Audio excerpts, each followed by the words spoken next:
היי, אני אדם כהן, אני בת 25. לפני כשנה וחצי התחלתי לסבול מנשירת שיער. התחלתי לקחת כדורים של חברה אחרת, שאחרי חצי שנה לא ראיתי שום שיפור או שינוי בשיער.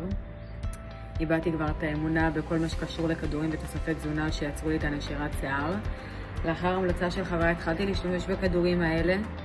חודשיים לאחר מכן התחלתי כבר לראות תוצאות. אני 7 חודשים אחרי שימוש בכדורים, והשיער שלי כפול ממה שהיה באורכו, ונשירת השיער כמעט והפסיקה, היא ממש אפסית, ואני ממש מרוצה וממליצה לכל אחת שרוצה באמת לראות שינוי. אלה הכדורים הנכונים, ואני באמת מרוצה ומודה על הרגע הזה שאני רואה את השינוי, ובאמת החלטתי להאמין בהם, כי יש תוצאות.